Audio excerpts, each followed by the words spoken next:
Déjenme enlazarme en estos momentos con nuestro amigo, el profesor de Relaciones Internacionales, Jesús López Almejo, como le decía, investigador experto en relaciones internacionales, para hablar sin censura precisamente de este tema. Profe, te saludo con mucho gusto. ¿Cómo te va? Querido Vicente, buenas noches. Zenén, querido, a todo el equipo de Sin Censura, Meme, gracias por la invitación. Pues muy contento de participar en Sin Censura y de que me permitan dar mi opinión con respecto a este complejo, inédito e histórico tema. A ver, profe, la política exterior mexicana gana trayendo a Cienfuegos de regreso a México. ¿Y por qué? ¿Cómo? Primero que nada hay que decir que sí, cuando digo que es un hecho inédito, un hecho novedoso, es que me quiero referir a que Estados Unidos no había detenido nunca a un funcionario de tan alto nivel de otro país en su territorio y luego, después de haberle imputado cargos además muy graves que le hubieran obligado al general a morir en una prisión en Estados Unidos, y luego haberlo devuelto después de que el país gestionara en los más altos niveles de la política estadounidense, como acaba de suceder en este momento entre las fiscalías, que al parecer pues obedecen órdenes todavía superiores, por una simple y sencilla razón, querido Vicente. ¿Qué tanto tienes que perder en una jugada de ajedrez y qué tanto puedes ganar para mantener una situación como la que se estaba mencionando? Si gustas, si podemos hacer un análisis geopolítico del asunto, encantado te lo explicaría por qué sí es un triunfo de la política exterior de México. Primero, hay que señalar que México es el aliado más importante de Estados Unidos, no solamente en materia económica y en materia comercial, sino también en materia de seguridad fuera de la liga anglosajona a la que Estados Unidos pertenece. Tú sabes que hay una relación muy íntima entre Estados Unidos, Nueva Zelanda, Canadá, Australia y el Reino Unido, ¿no? El mundo anglosajón. Sin embargo, fuera de esos dos países, los otros tres con los que Estados Unidos tiene más intereses de seguridad son Israel y son, por supuesto, México. En ese orden de ideas, México ha sido un estado pivote para las políticas de seguridad de Estados Unidos en el hemisferio occidental, entiéndase América Latina y el Caribe. México, de manera silenciosa, ha sido de alguna manera el que le facilita el trabajo de inteligencia a Estados Unidos, a las agencias de Estados Unidos que operan dentro de México, principalmente la DEA, pero también la CIA, y los estadounidenses de estas instituciones se habían sentido relativamente cómodos.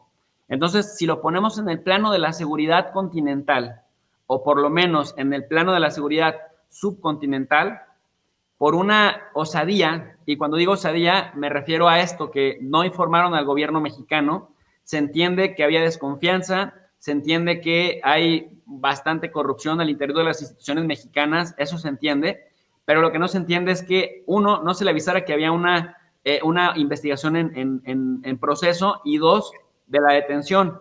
Es decir, que fue bastante unilateral y bastante intransigente la forma en la que pescaron al general Cienfuegos, independientemente, querido Vicente, de si es o no un criminal, en esos niveles de la política, con alguien que ha jugado de alguna manera de aliado de Estados Unidos, parece ser que fue un agravio muy grande, muy importante para la administración del presidente López Obrador.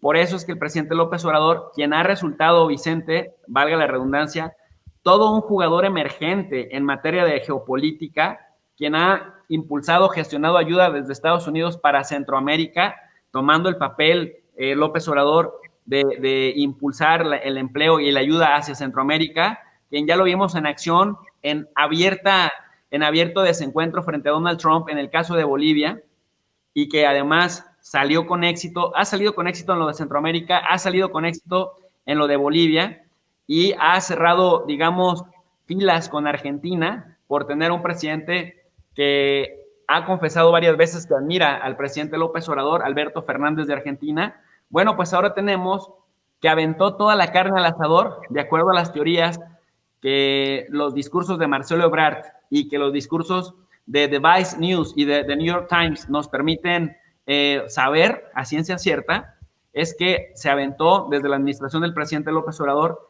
toda la carne al asador para que Estados Unidos le retirara los cargos al general Cienfuegos, so pena, 1, de expulsar a la CIA de México, escenario 2, de reducir la cooperación con todas las demás agencias de seguridad, y escenario 3, prácticamente empezar a sabotear o a entorpecer las funciones que a Estados Unidos le parecen vitales y necesarias con la ayuda de México para reducir las amenazas a su propia seguridad nacional.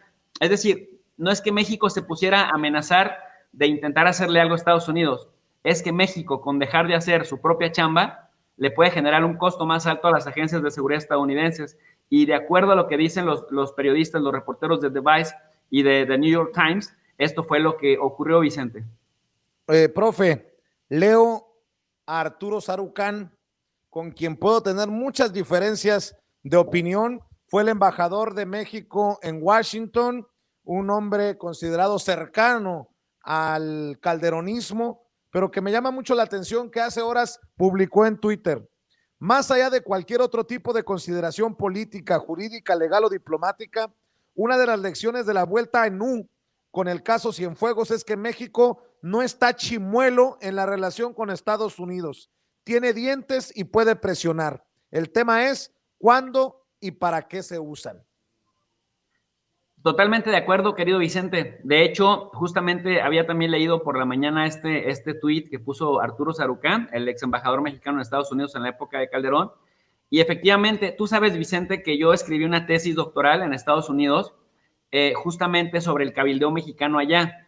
Y bueno, traigo a colación esto de mi tesis doctoral sobre el cabildeo mexicano en Estados Unidos porque identifiqué más o menos 4 categorías en las que se puede hacer cabildeo. Una, en el nivel de gobierno a gobierno, a través de toda la maquinaria diplomática, toda la maquinaria consular, que sería un cabildeo de gobierno a gobierno. En segundo lugar, está el que este gobierno hace a través de intermediarios, es decir, firmas de abogados, bufetes jurídicos o barras de abogados y otras instituciones de relaciones públicas para mejorar la imagen del país y para ejercer todavía mayor presión. Otro, Vicente, es el que se hace con los grupos aliados del país que intenta hacer cabildeo o presionar al gobierno de Estados Unidos para que sus políticas sean favorables a este país, al que ejerce la presión. Pero está en cuarto lugar otra categoría, Vicente, que es un poco la que creo que se aplicó en este momento en combinación con la primera, que es presionar al máximo nivel, poniendo casi todas las cartas sobre la mesa, concentrar el esfuerzo en una cosa en particular, de ahí viene el para cuándo y el para qué, para demostrarle a otro país, aunque sea la relación asimétrica, que si no se respetan las normas de procedimiento básico, que si no se respeta la soberanía y las instituciones de ambos países, prácticamente no trabajarían juntos y si no trabajan juntos, se revuelve más débil la relación, Vicente. Profe, es algo así como, te lo digo, Donald, para que lo entiendas, Joe. Completamente, querido Vicente. México, cuando yo digo que López Obrador ha resultado ser un jugador geopolítico emergente más hábil de lo que la pobre y derrotada derecha mexicana puede lograr entender, puede siquiera comprender, es justamente que el presidente López Obrador está tejiendo una dinámica en la relación bilateral muy importante para que desde Estados Unidos se nos deje de ver como un actor secundario y se nos empiece a tomar más en cuenta. ¿Cómo, Vicente? Pues dicen que a alguien se le extraña cuando ese alguien se retira de la relación y empiezas a tener elevados costos de haberle perdido.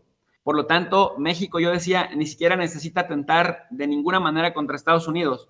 Pero si México, por ejemplo, abre la frontera para la migración centroamericana y que pudieran pasar abiertamente a Estados Unidos, si México bloquea el trabajo de las agencias de seguridad estadounidenses, principalmente la CIA o la DEA, puede poner en jaque a muchas de las agencias de seguridad en la frontera, en la parte sur de la frontera.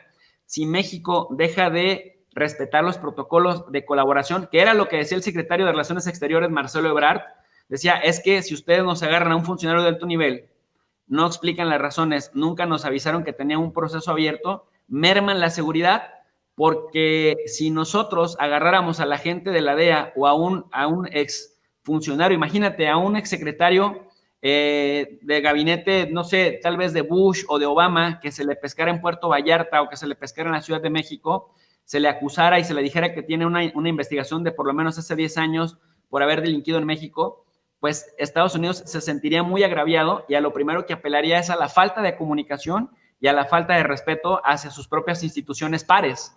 Entonces, déjame preguntarte, el hecho, profe. Vicente, y dos jugadas aquí importantes, ya el hecho de que México primero le haya dicho a Estados Unidos, apelando a su segundo principio de política exterior, que está bien escrito, bien redactado en la fracción 10 del artículo 89 de la Constitución Política de Estados Unidos Mexicanos, que dice igualdad jurídica a los estados. La igualdad jurídica a los estados significa que las instituciones pares gubernamentales, en un protocolo y en una relación de cooperación y de colaboración, tienen que ver a su contraparte como su igual, a pesar de que las economías sean asimétricas.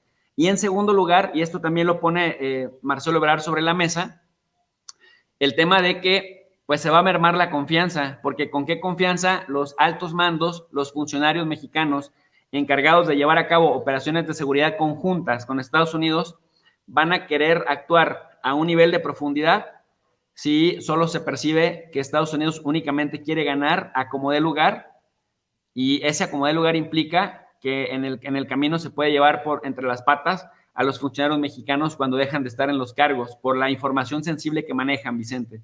Entonces, Profe, me parece para cerrar, firme. perdón, a veces tenemos un delay, un retraso, por eso se complica a veces que le pregunte al profesor, profe, esto se manejó también con el caso Genaro García Luna, que ¿por qué no se buscaba que se enjuiciara en México? ¿Por qué, desde tu perspectiva, desde tu trinchera, desde tu opinión, con Cienfuegos sí y no con Genaro García Luna? Mira, primero, porque Genaro García Luna no tiene el respaldo del ejército mexicano. El ejército mexicano, le guste o no a mucha gente, es la institución más fuerte, o por lo menos una de las 3 instituciones más fuertes y más confiables que tiene nuestro país. Que ciertamente si hay un general, si hay un comandante, si hay un capitán que se corrompe, o incluso un batallón, eso no implica que todo el ejército mexicano lo sea. Entonces, el hecho de que el ejército mexicano sea un ejército institucional, un ejército no golpista, implica cierta exigencia implícita de que los funcionarios civiles del gabinete tengan cierta correspondencia o cierta empatía con los funcionarios del ejército, que ahora desde con Felipe Calderón pues están haciendo doble función, cuidar las fronteras de la patria, pero también encargarse de cosas de la seguridad nacional interior. En segundo lugar, porque Cienfuegos, si cometió delitos y así lo logra probar la Fiscalía Mexicana, los cometería dentro del territorio nacional. Tercero, que Cienfuegos no estaba residiendo en Estados Unidos, estaba residiendo en México. Y cuarto, que no se le conoce a Cienfuegos una vida demasiado ostentosa en proporción a sus ingresos y en proporción a su trayectoria en el gobierno, bueno, en el ejército. Es decir, parece ser que hay proporcionalidad entre el tipo de vida que tenía que con los ingresos que percibía en todo el tiempo que tiene en el ejército. Eso es una de las hipótesis que más están manejando ahora desde la Secretaría de Relaciones Exteriores y también desde otras instancias. Y en el caso de Genaro García Luna, Vicente, pues ahí tienes todo lo contrario. Genaro García Luna lleva residiendo muchos años en Estados Unidos, es residente de Estados Unidos, de hecho parte del momento en el que lo detienen allá es cuando miente para poder obtener su residencia. En segundo lugar, Genaro García Luna tiene una vida muy ostentosa y se le han documentado bastantes propiedades a su vez onerosas que no corresponden a su nivel de vida por el tiempo que duró en el servicio público. Y esto, bueno, quien más se lo estuvo echando en cara fue Gerardo Fernández Noroña. Y además, un tercer elemento importante para efectos de no pedir o no meter las manos al fuego por él, es que él cometió delitos en Estados Unidos ya estando dentro de Estados Unidos. Cuarto lugar, si tú quieres, que también es finalmente, fue miembro de el grupo político con el que más rivalidad tiene la actual administración, que es la de Felipe Calderón. Entonces, si lo ves elemento por elemento, pues sí hace sentido, ¿no? Sobre todo en este último punto. Pues, profe, qué interesante el análisis. Por eso, Sin Censura es Sin Censura por los colaboradores, por los amigos que tenemos para que nos ayuden a desmenuzar estos temas que son complicadísimos. Y ahora resulta que todos son expertos en diplomacia, en relaciones internacionales, en política exterior, y yo no pretendo darme esos derechos ni esos lujos. Por eso, qué bueno que estás con nosotros, profe. Y si cerremos invitando a la gente para que te apoye en tu canal de YouTube, en donde continúa la información independiente.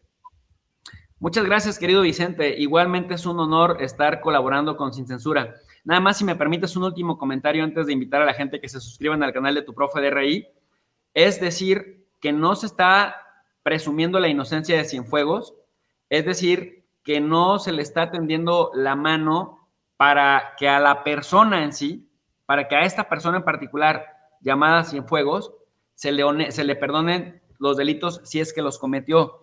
La apuesta del gobierno mexicano, que es lo que me parece sensato y que es lo que me parece positivo de todo esto, independientemente de si el general Cienfuegos resulta ser un criminal y se le logra probar los delitos por los que le estaban deteniendo en Estados Unidos desde el 14 o 15 de octubre, es el respeto a las instituciones. Dicen los institucionalistas de la teoría de relaciones internacionales, Vicente, que a mayor fortaleza de las instituciones, mayor debilidad de los hombres. A mayor fortaleza de los hombres, mayor debilidad de las instituciones. Y el problema de tener instituciones débiles es que cuando se muere el hombre, se muere la institución. Si la institución no tiene una dinámica propia, si la institución no tiene una vida propia, una trayectoria y unos procesos propios, entonces tendemos a tener instituciones débiles que pueden llevar o que pueden provocar a que una relación se vuelva inestable y se vuelva como la ley de la selva, en donde predomina el más fuerte. Digamos, la apuesta por tener instituciones fuertes, de acuerdo a esta teoría de las relaciones internacionales que se llama institucionalismo, es justamente la defensa de la práctica basada en normas claras y normas recíprocas. Por eso, independientemente, no es que se esté defendiendo al general Cienfuegos, pero independientemente de lo que se está defendiendo, y me parece un acierto del presidente López Obrador, y me parece un acierto que el canciller Marcelo Ebrard también así lo comunique, porque la verdad es que es muy importante la comunicación política en este tipo de pasos tan complejos, Vicente, tan complejos, es que entre más y mejor, entre más certera y mejor sea la comunicación política para mantener a la gente informada de manera transparente, va a tener más legitimidad este paso tan complejo en donde el gobierno mexicano echó toda la carne al asador y logró lo que no ha logrado ni China, ni Rusia, ni Alemania, ni Japón en tiempos de guerra, en tiempos difíciles. Por ese lado, Vicente, me parece un paso acertado, y nada más con esto cierro. Se defiende el proceso institucional y no se defiende a la persona per se. Pues invitemos a la gente a tu canal de YouTube, profe. Muchas gracias. Amigos y amigas, los invito a que se suscriban al canal de tu profe de RI, clases gratuitas de relaciones internacionales, geopolítica, Medio Oriente, escenario regional de América del Norte. Y bueno, pues las lecturas que les ponemos son lecturas complementarias en el pie de cada video para que reproduzcamos la práctica universitaria fuera de las aulas, pero al mismo o mayor nivel que las universidades. Así que tu profe de RI, clases de relaciones internacionales gratuitas. Muchas gracias, Vicente. Gracias, profe.